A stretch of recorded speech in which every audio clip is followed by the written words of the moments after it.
Okay, good afternoon. A Thursday shiur was sponsored by Shimshon Granik in memory of his mother on a yortzeit, Sora Rivka Bas Simcha. And today's shiur is a Refuge Shalema Yehuda Chaim and Esther Sora Refuge Shalema, and it's Le'ela Nishmas Tzvi Dov ben Chaim Pesach, Yitzchak ben Sarah Devar Bas Yitzchak, Avram ben Mordechai David, Reuven ben Shmuel, Shannon Bas Elchanan, Chana Golda Bas Yisrael, Yeshua ben Shmuel, Chaim ben Fega, Yaakov ben Yitzchak, Mordechai Netzach ben Rivka, and Rachel Bas Yosef, Eliezer ben Yaakov, Chaim ben Gedalia, Zamalei ben Moshe, Chaim Elio ben Yosef, Moshe Amichai ben Yaakov, Gedalia ben Tzvi Zalman, Elimelech ben Levi Yitzchak, Leila Nishmatam. Today's shiur was speaking about Bilam's legacy, belief in Moshiach. Of all the Nevi'im in Chumash, the one who speaks clearly about Moshiach happens to be Wild Bill Bilam, which is very strange. Why Bilam? Why did God pick such a Rasha to convey such beautiful blessings for Klal Yisrael? Why not pick a decent Gentile like Noach, Shem, Aver, Job? Why Dafke Bilam? Adua Valama? That's Ramban's question. Ramban's question is why? There are many decent Nevi'im who are non-Jews that could have prophesied the beautiful prophecies of what that Bilam said. Why pick Dafka, a corrupt lowlife like Bilam, to tell us of a glorious future? Says the Ramban, if a decent Gentile would have said it, they would have said, you're an old fuddy-duddy, get lost. Why should we listen to you? You're square. But Wild Bill, there's the Michael Jackson. He's the hero. He's the hero of the non-Jewish world, if he says it. And therefore, when the time comes, then Gentiles will have to accept it. And we'll see exactly what he said. But his nevuah, we're going to see very shortly in our sheets, is foretold by Isaiah. Bilam lived before by Isaiah. So Isaiah's prophecy in chapter 2 is actually based on Wild Bill. Isaiah says, "V'hoya ba'achrit hayamim." It'll be at the end of days. V'holchu amim rabim. Many nations will come up. V'amru, they will say, "L'chu v'nale el har Hashem." Let us go up to the mountain of God. What's the mountain of God? The Asper Yeshiva, Har Tzion, right? El Beis Elokei Yaakov, to the house of the God of Jacob. Ki mitzion tetzeh Torah udvar Hashem Yerushalayim. So Isaiah is telling us what Bilam told us before, we'll get to that soon, that when Mashiach comes, the UN and the EU will recognize that the truth is only found with us. With us. And it's Dafke Bilam, Wild Bill, who laid the groundwork for this beautiful prophecy of Isaiah. Why? Why Dafke Bilam? Hashem wanted us to be blessed by Bilam, so the entire world will have to acknowledge that coming close to God is only through Am Yisrael. Bilam was forced to admit that the path to the one true God runs exclusively through Ki mitzion tetzeh Torah udvar Hashem miyushalayim. And that's why we're so hated. But when the time comes, the entire world will acknowledge that the truth is found in Jerusalem. And Bilam said it before Isaiah. If you take a look at your sheets, well, what's the legacy of Bilam? This is the Rambam Hilchas Malachim, Perik Achat Asar. And the Rambam will tell us that who prophesies about Mashiach in the Chumash? Bilam. But before we get to that, in the Rambam, Hilchas Malachim, Perik Achat Asar, Halacha Aleph. You see that, Yehuda? HaMelech HaMashiach. Aleph on the side. Aleph, there's an Aleph there on the right side. Perik Achat Asar, the Rambam Hilchas Malachim. HaMelech HaMashiach Atid Lamod V'lahachshir Malchus David Yoshna. The King Messiah is destined to stand up and to bring back the good old days, to bring back the kingdom of David like it was. Lemshala harishona, ubona hamigdash, and he will what? Build a migdash, umekabetz nitchei Yisrael, and gather all the Jews, even from Borough Park and Crown Heights, and even from Lakewood. V'choizmin kol hamishpatim b'yamav k'shol yipkodim. And he will reinstitute, more than half of the Taigag mitzvahs, Ray. Why do you want Moshiach so much? To stick it to the Goyim? No. Because more than half of the Taigag mitzvahs we cannot do. It depends on we can only, out of the 613 mitzvahs, we can only do today 277.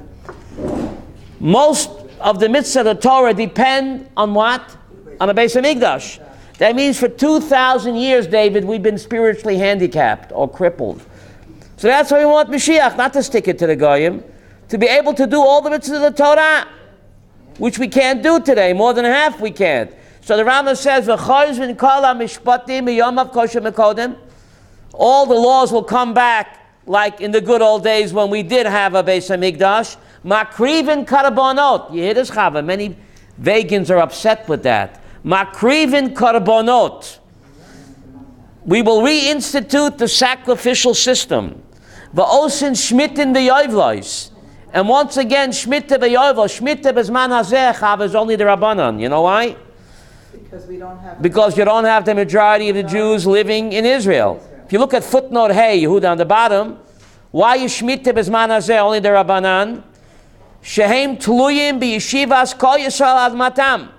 Shemitah and Yovel can only be min Torah when the majority of the Jewish people live where? In Israel. So every Jew that makes Aliyah is bringing the mitzvah Shemitah v'Yovel one step closer. So we can't do it now. Only when all the Jews live in Pisgat Zev, in Kiryat Moshe, then Shemitah will be the Raisa. Today Shemitah is only the Rabbanan. So the Rambam is telling us Makrivin Karbonot. You see that? I underlined it, I think. Which is, in the third temple, we will reinstitute the sacrificial system, which is very problematic because the Rambam in Moreh Nevuchim writes that the reason God commanded us to do Karbonot is a concession to human weakness, to wean us off of Avodah Zarah. If you look in the Moreh Nevuchim, the guide to Perplexed, we were sacrificing to Avodah Zarah. So God says, listen, you know what? Do me a favor. Do it my way. Instead of sacrificing to Getchkis, sacrifice to what? To Hashem. To wean us off of Avodah Zarah. So if that's the case in the third temple, who's going to have a desire for Avodah Zarah? And yet the Rambam claims Makrivin Karbonot. So he seems to contradict himself. In the Moreh Nevuchim he says it's a concession to human weakness, to wean us off of Avodah Zarah. In the third temple, do we have a Yitzhar for Avodah Zarah? And yet the Rambam says Makrivin Karbonot. Very strange. If it's a concession to human weakness, aren't we already weaned off of Avodah Zarah? I don't know anybody that sacrifices to Getchkis today. You know anybody? So then why Makrivin Karbonot? Very strange, right? Very strange. There's another kasha. The Rambam tells us in the Moreh Nevuchim, Ketoret. Why did the Kohen burn Ketoret twice a day in the Beis HaMikdash? So the Rambam says it's an air freshener. He said there's a lot of blood and guts. We forget that the temple courtyard, David, was a vast slaughterhouse. You ever walk into a slaughterhouse? A lot of blood and guts. So therefore, God commanded us to burn incense twice a day to cover up the smell. Which is very bizarre because Exodus 30 tells us that Ketoret are not Kodesh, they're Kodesh Kadoshim. So Benjamin, we got a problem over here. Is it an air freshener to cover up the smell of blood and guts? Is Karbonos a concession to human weakness? If that's the case, why does the Rambam claim that in the third temple we're going to reinstitute the Karbonot and the Ketoret? So many scholars have struggled with this contradiction in the Rambam from his Yad HaChazaka to what? To his Moreh Nevuchim. But the answer, in my humble opinion, Chava, lies in the name of the book that he wrote, Moreh Nevuchim, a guide for the Tzemisht. Perplexed. those people, he writes in his Hakdama, in Moreh Nevuchim, I'm writing this for those people that have been bit by the philosophy bug. I think it's called Yehuda Ajuk Barosh. It's for those people that are famished. They're into philosophy, so the Rambam gives them what they can absorb. Concession to human weakness, an air freshener, but he don't really believe that. He's writing for a target audience. What he really believes is what's written in the Mishnah Torah, Yad HaChazakah. There's a much higher purpose in Karbonot in Ketoret. It's Chukim. Somehow the godly soul bonds with God through Karbonot and Ketoret. But what he's writing, the Guide to Perplexed, he's writing for a target audience for those people that are what? Never famished. And that's what they need. They've been bitten by the philosophy bug. But anyway, getting back to our halacha over here, in the middle of halacha aleph, Chol mi she'eino ma'amin bo, anyone who doesn't believe in the coming of the Messiah, or mi she'eino mechake le'biyosoi, achake lo, or anticipate, lo b'shar neviim levad kofer, he doesn't just deny all the prophets, el b'toira Moshe Rabbeinu. Anyone who doesn't believe in the Mashiach denies the whole Torah. Because the Torah testifies that the Mashiach will come. Where does the Torah testify the Mashiach will come? In Halacha Aleph, before Bilam.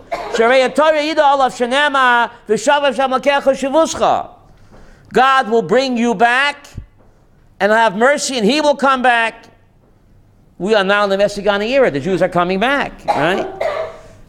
And the Vorim Fushim B'Torah Haim, on top of the other side, Kolim Kolat Vorim Shenem Lo Yidei Neviim. What's the next line? Af Parshas Bilam. The Rambam says that Bilam's legacy is what? The belief in the Mashiach. See, after Parshas Bilam, he says, Nema Visham Niba Bishnei HaMashiachim. Bilam prophesizes about two Messiahs.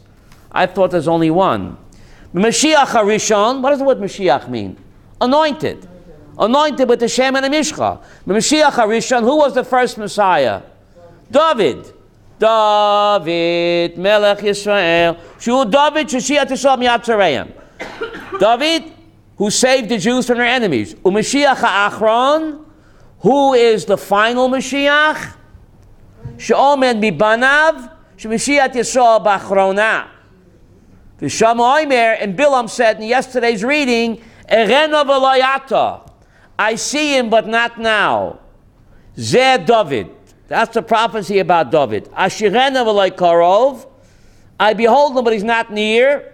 3,300 years ago, Mashiach was not near. Now he is near. But Bilam said it 3,300 years ago.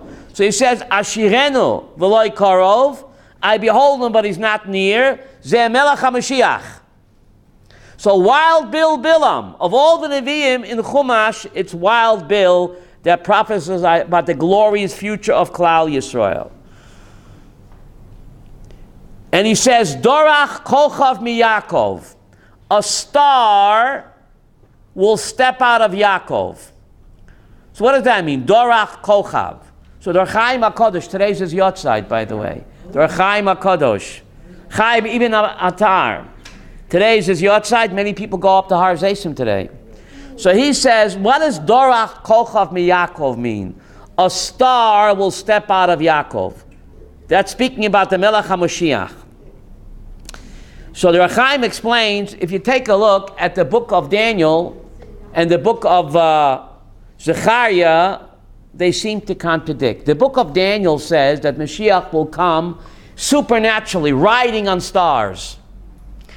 The book of Zechariah says he'll come ani v'roichav ala chamor. He'll come like a schlepper, derech hateva. So we know that the Talmudic sages can disagree, but the prophets can't disagree.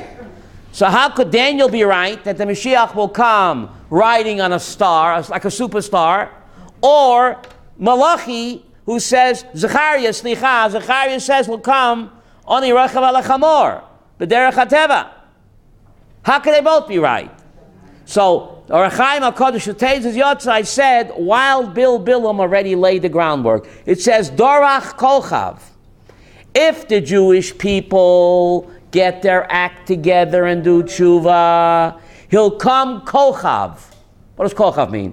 A superstar. A superstar. L'mala min hateva. Riding on clouds, as Daniel says. But if the Jews don't get their act together, chas v'sholom, he'll come, but he'll come dorach. What does dorach mean? Derech hateva. Derech hateva. Mashiach will come anyway. How he comes, David, depends on my behavior. If I get my act together, he'll come kochav. That's why Jews invented Hollywood, superstars, right?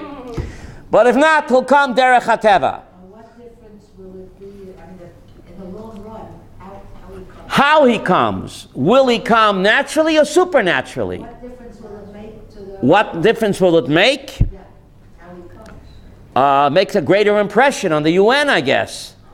Right? We want to impress the UN, don't we? No. Or the EU.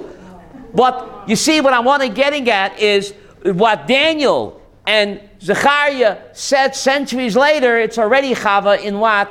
In the Nevuah of Bilam. Of all the Nevi'im, Bilam in the Chumash, he's the one. Not a decent Gentile, because no one would relate to him. It's Dafki the Michael Jackson, you know.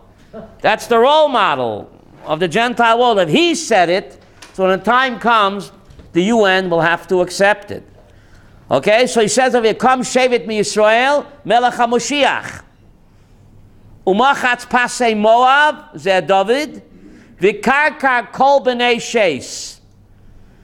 And Mashiach will rule all the children of mankind. Why is mankind called b'nei sheis, the sons of Shet? Adam had other children, right? So why dafke b'nei Shet? Why? If you look at footnote Yud Aleph, Yehuda, why is all mankind called the children of Sheis? Footnote Yud Aleph, v'kolo umot. You see that? All the nations yotzu min Shet b'no shel Adam Arishon.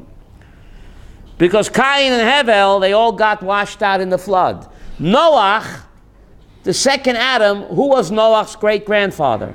Sheis. So all of mankind is called the children of Sheis. Who comes? Noach comes from Sheis, starting over. Sheis in Hebrew means foundation.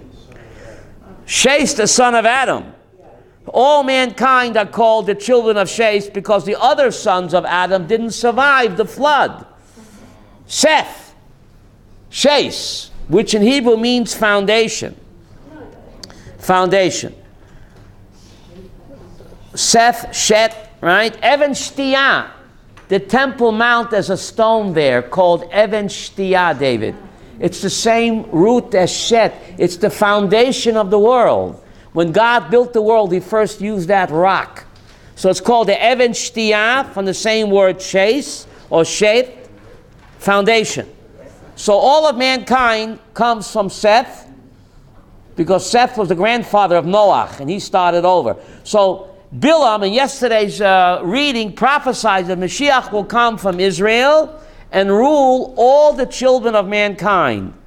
He won't just rule the Jewish people, but he'll even rule over what? The UN and the EU, world government. That's the Melech HaMashiach. The Melech HaMashiach. Bilam is the one who says it. So that's one proof that what? That Mashiach will come. Bilam said it. Bilam said it. And the Rambam brings another proof, very strange. Halacha bet. Halacha bet, he brings another proof that what? Mashiach will come. Besides Wild Bill, there's another proof. See halacha bet? Af ba'orei miklat. Huaymer. What is Orei Miklat, Yehud? The city of refuge.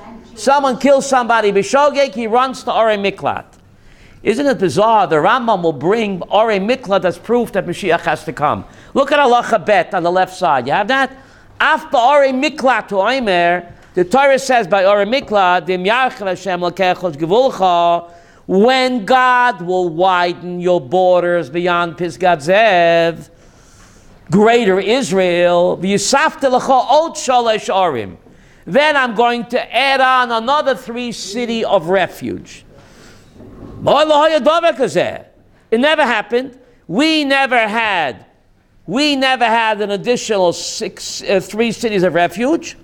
We had 3 and 3. But here the Torah prophesies in Deuteronomy 19 that when I widen your borders, when Mashiach comes, I'm going to give you what? Another 3 cities of refuge. We never had that. And this is a clear proof of what? That Mashiach has to come. Because we never had an additional 3 cities of refuge. That will only happen when Mashiach comes. So therefore, it's proof that he has to come. Because everything in the Torah is true. You don't find this difficult? When Mashiach comes, Evelyn, I thought it'll be utopia. You're going to need 3 more cities to shelter murderers? Isn't that bizarre? We thought we weren't going to have Yetzirah. So Chava, you hit the hammer on the head on the hammer.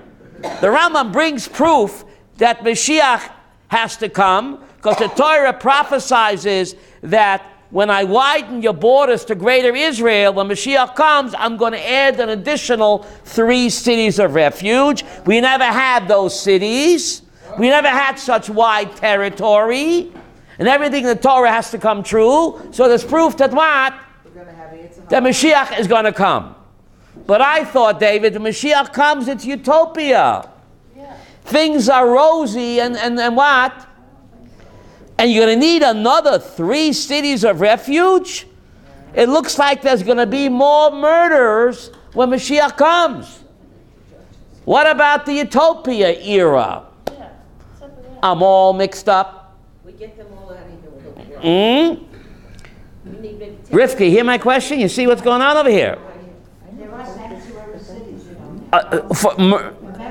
You're going to need 3 more cities to shelter murderers, Shirley? When Mashiach comes, I thought we ain't got no Yetzirah. Who's going to murder? And yet the Torah says, yes, Deuteronomy 19, and the Rambam brings this pasuk as proof that Mashiach has to come, because we didn't get such wide borders yet. We didn't get the additional cities of refuge yet. That would only kick in when the Messiah comes. So the Rambam is telling us when Mashiach comes, it's not going to be so hunky-dory right away. We're going to have more what? Murders. Very strange. Very strange. What? So this question is actually addressed by the Rambam in a different place. He says, Ki b'yoyim shem, you don't have it on your sheet, but many people think when Mashiach comes, it's all going to be, how do you say, hunky-dory? Paradise. No, the Rambam says in a different place, when Mashiach comes, lo teheya geula. The redemption will not be yet. Ki Moshe Kosov, the Rambam writes, Acha, it's a step by step, a painfully slow unfolding process. The Rambam writes in a different place in Hilchas Malachim, first, Sheyakov et Yisrael elechas bedarkei haTorah. Step no, you don't have it on your sheets. It's in the Rambam Perik Yud Aleph, but I don't have it here on the sheets. But I'll read it to you. He says, when Mashiach first comes, he's going to introduce kfiyat datit. I don't think Yair Lapid will be happy with that, or the Labor Party. Step number 1, Mashiach is going to introduce religious coercion. I don't think that's democratia, is it? First, Yaakov et Yisrael elechet b'darkei Torah. He's going to force all the Jews to follow the ways of the Torah. You hear this? V'yilachem lechemet Hashem. And then he's going to fight many wars. He'll fight many wars against Hezbollah, Hamas, Abu Mamzer. V'yatzliach, and when he finishes fighting the wars and forcing all the Jews to become what?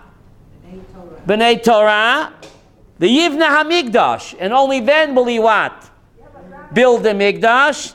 V'yikabetz nitchei Yisrael, and he will force all the Jews from Borough Park and even Crown Heights to make Aliyah. I think that's going to take a long, long time. You hear this? V'yikabetz nitchei Yisrael. Yes? What? Don't hold your breath. It's going to be a long and winding road. Ta ta ta ta ta. I'm not finished yet. What? What is the punishment if they don't follow the Torah? He doesn't say. He said, I'll make you an offer that you can't refuse. I heard he can't come unless we're all You see, a good thing you came today. You see? What did you The Rambam in Perik Yud Aleph Hilchos Malachim says he's going to force the Jews to what? To accept Darkei HaTorah. Then he'll fight the wars against our enemies. Then he'll build the Mikdash. And then he'll gather all the Jews, even from Teaneck, maybe even from Lakewood. Ooh. Yes? If we're forced, what happens is free will. So you anticipated me. That's a sheer up and coming. Why will Moshiach enforce religious coercion? So don't steal my thunder. That's a cliffhanger. That's up and coming, okay? But that's what the Rambam does say, that Moshiach will force the Jews to follow Darkei HaTorah, fight the wars, build the Mikdash, gather all the Jews, what? From all Chutz La'aretz, umakrivin karbonot, and then he will offer karbonot. Oz tiye agula shalema. So, it's a long and very painful unfolding process. So when Mashiach first comes, it looks like it's going to be a wild time, like Dodge City. David, remember Dodge City? Therefore, many great rabbis said, let Mashiach come, but they didn't want to be around. Because until we get to the end game, Benjamin, it's going to be a long and winding road. Ta-ta. How do we know? The Zohar says, because we have the road map, Chana, not the road trap. We have the road map of the final Geula. What's the road map? The Geula Mitzrayim, Golda. The Geula Mitzrayim, says the Zohar. Did that go nice and easy? No. When Moshe first came, the first Mashiach was Moshe.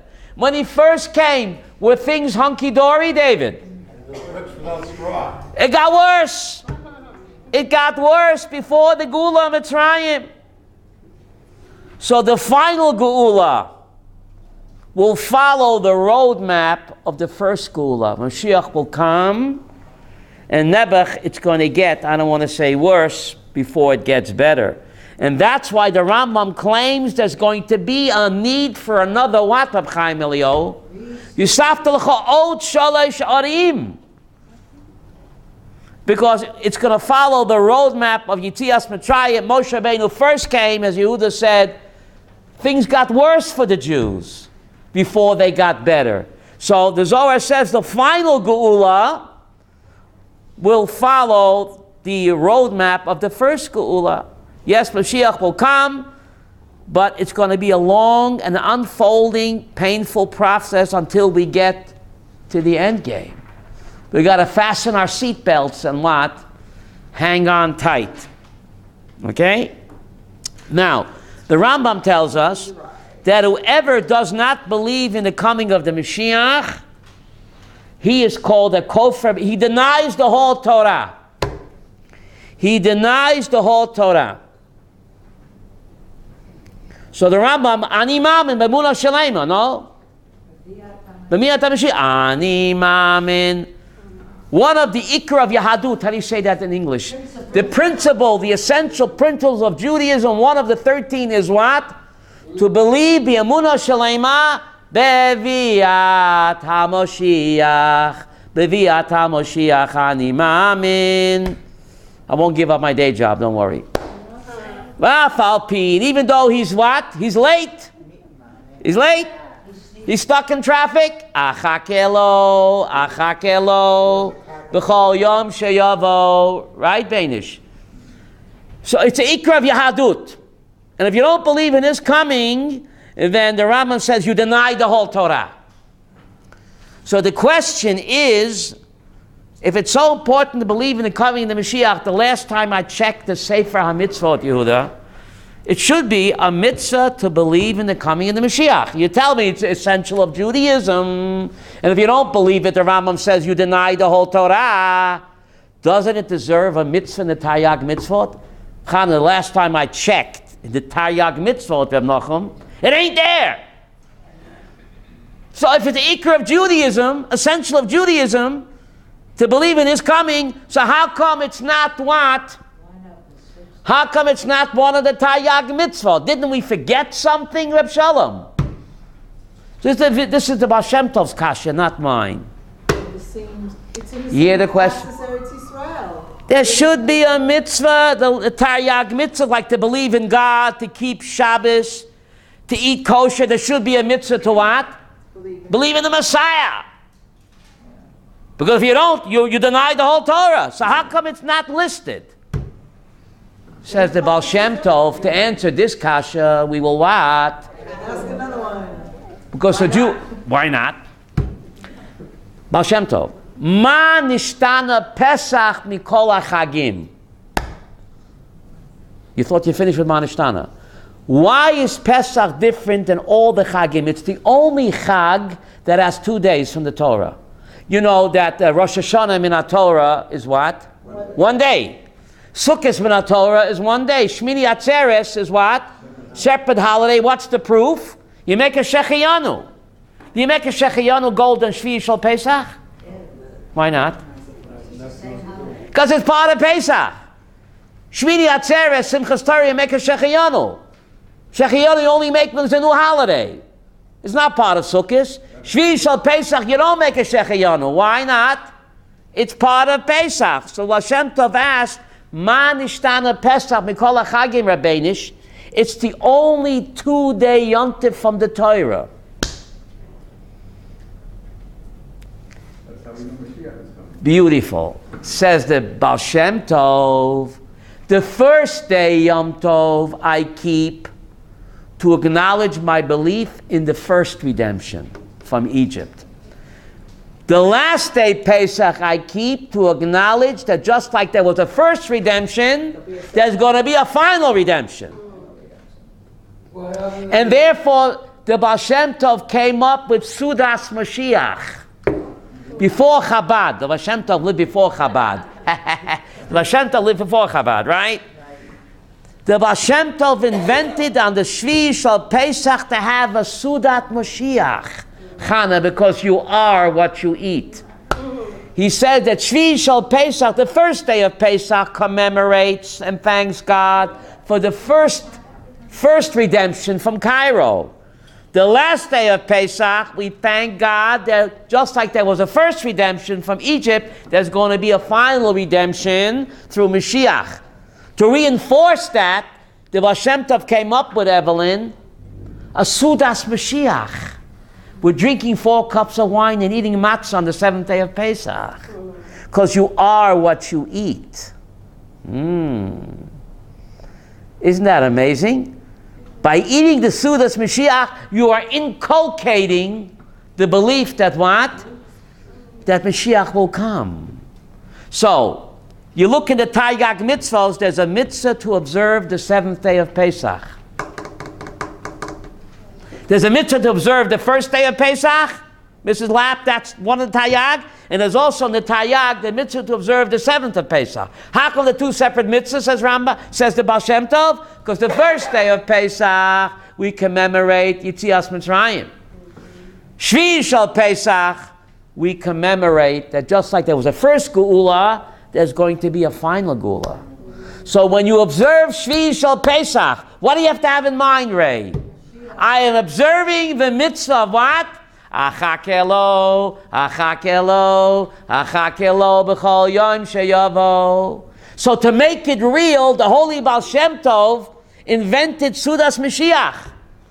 Because manja, you're inculcating the belief in what? In Mashiach. And that's a Torah mitzvah contained in observing Shvi Shel Pesach. Ooh. That's why Pesach is the only 2-day holiday from the Torah.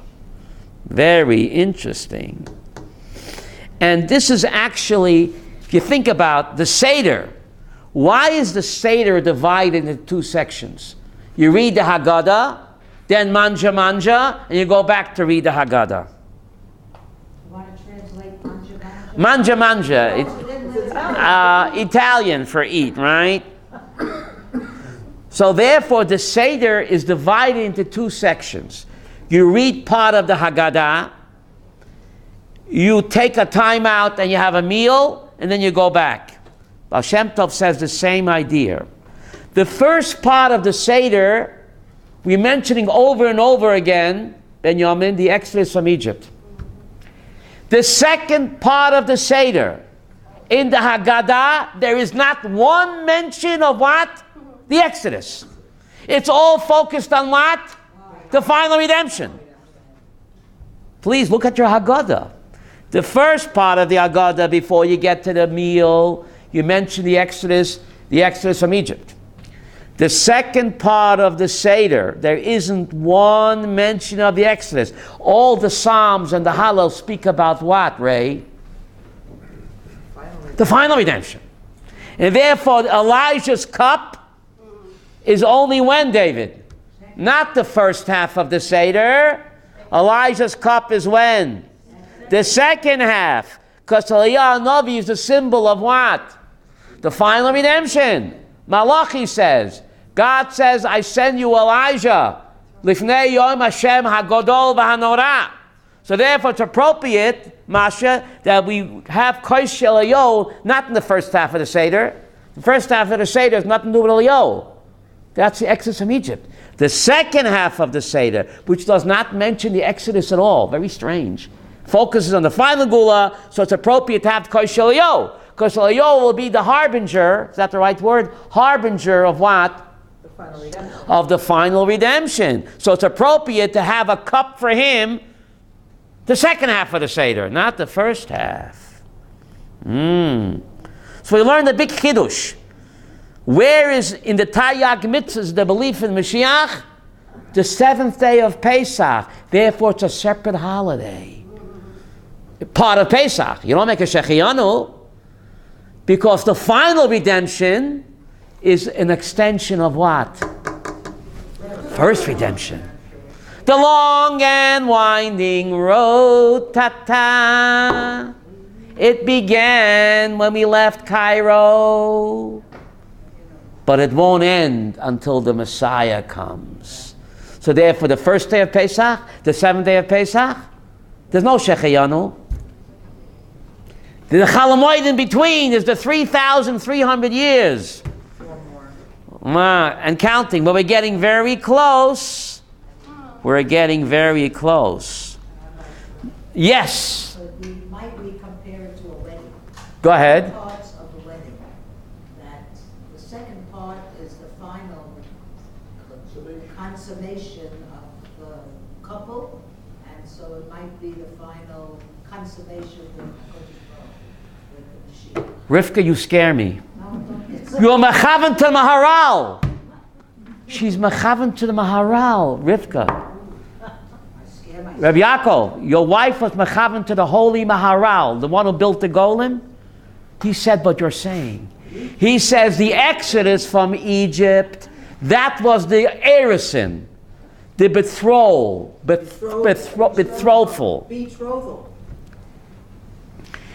And that's the whatever it's called, erison, okay?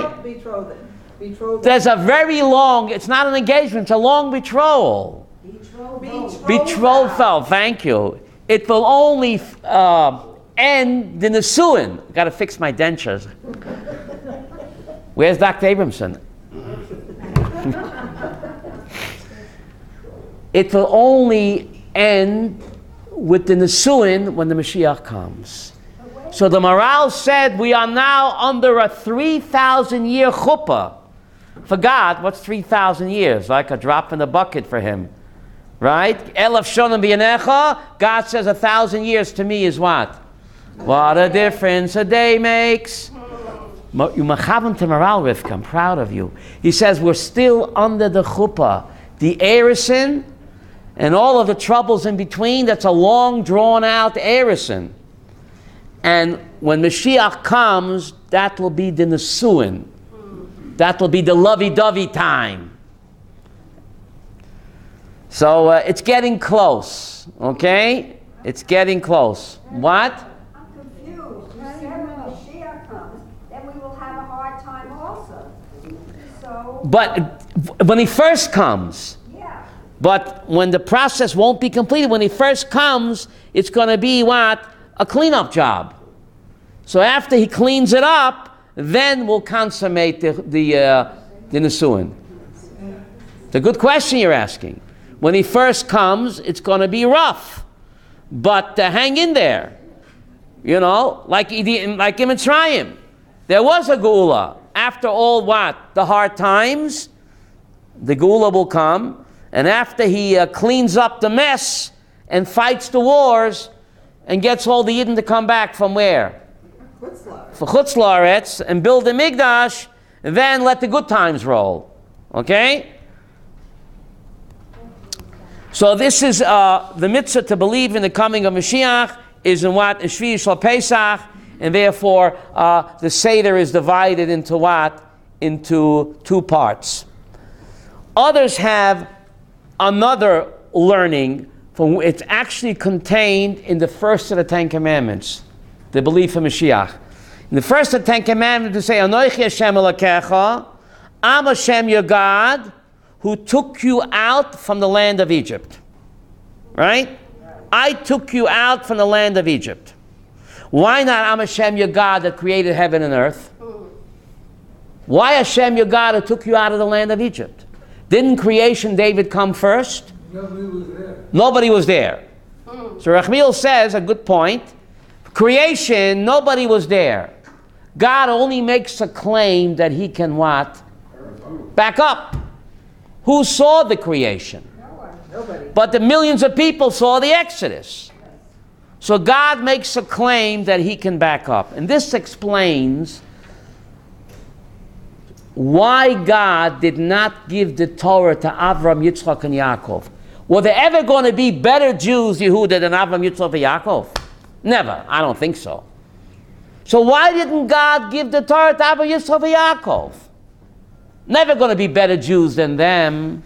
Why did he wait? Till we became enough to have a nation. So, yeah, but why? Yehuda Halevi says, you know why? Witnesses, lots of witnesses. Beautiful. God says, am I going to compete with those charlatans? J.C. Penney and 12 drunken fishermen. That's what the religion started. Muhammad and his horse. Who saw Muhammad go to heaven? His horse.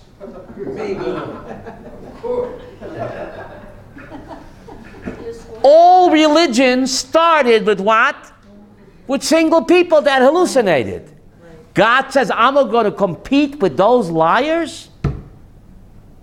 So God waited till there were nations of millions of people. The Chafetz Chaim says at least 5 million people. If you have men and women, men alone between 20 and 60, 600,000. What about all the children? What about all the women? What about the men over 60 and under 20? So you had a nation of 5 million people. At least.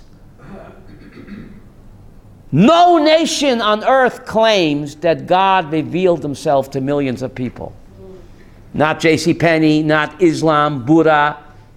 They never make that claim. They wouldn't dare, Yehuda. It all started in some lunatic's mind. The only true religion where God waited till the millions of people who saw and heard him. Millions of people cannot fabricate the exact same thing.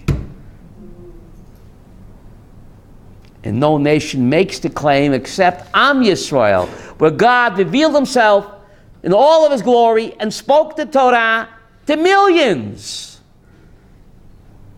No nation can make that claim. That's how we know that our religion is what? The true religion. Buddha, Islam, they claim Did the Lord reveal in front of millions of people?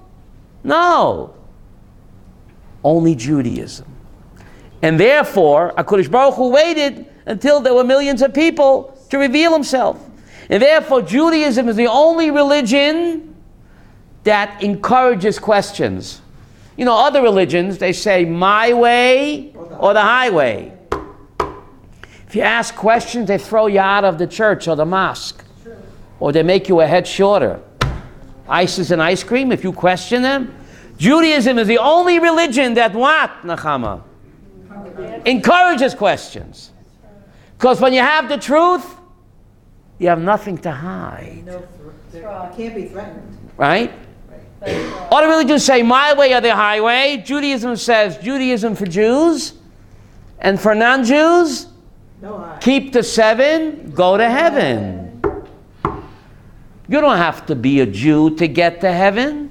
Remember that commercial? You don't have to be Jewish to eat Levi's rye bread. I'm dating myself.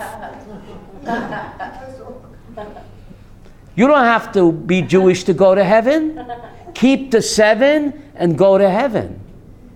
Yes, Rabbi? I read this a little while ago when a little boy came back from Seder. Right. His mother didn't ask him, what did you learn today? She asked him, what good question did you ask today? Beautiful. Judaism always, what good question. Rav Soloveitchik says, the sign of a Talmud Chacham is not the answers he gives, the questions that he asked. He also learned that his name was Irving, not Bubala. Whom? The little boy when he came back from class. His name was Irving. Irving. Not Bubala. You know, remind me of a story. Now, all my stories are true. Some didn't happen yet. Little Irving came home from Cheder, and he said, listen, I got a part in the play. The kindergarten teacher is putting on a play, and I got a part. I'm so excited. They're putting on a play about a Jewish family, and I got a part. So the mama asked, little Irving, what part did you get? She said, I got the part of the Jewish father in the play. She says, next time ask the teacher for a speaking part. Don't you get it, the Jewish father? Next time ask for a speaking part. Little Irving didn't know, you know. What? Well, that's the Yes? Galud mentality for you. I like that, something I heard from the Go ahead. Rosh Hashiva. Rosh Hashiva.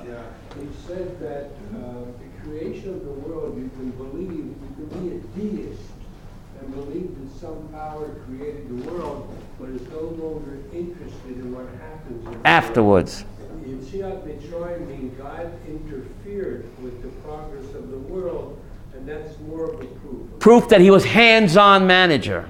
The Rambam says that.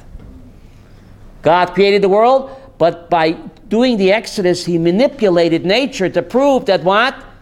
He didn't just create it, he's hands-on, he's constantly involved. Otherwise, why would he manipulate nature? Right? Yes? He manipulates nature, but he does it in a natural way. Uh-huh. Okay, I once heard this professor say, so what?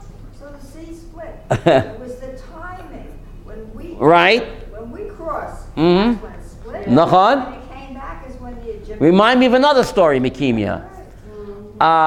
This guy in the library was saying, wow, ooh. So the professor walks over and says, what are you wowing and oohing? He says, God split the Red Sea.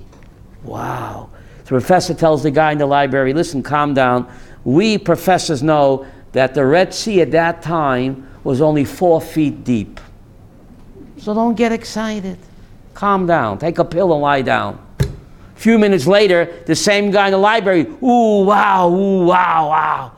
Professor goes up, listen, what are you ooh, wowing for? I told you the Red Sea is only 4 feet deep 3,000 years ago. He says, yeah, it says here that God drowned the entire Egyptian army in 4 feet of water. Isn't that wow? The entire Egyptian army, 4 feet of water, Evelyn. That's a wow. Wonder of wonder, miracles of miracles. So God is always doing miracles. But we have to be attuned, what's the word? Attuned to it, not to take it for granted. Thank you very much.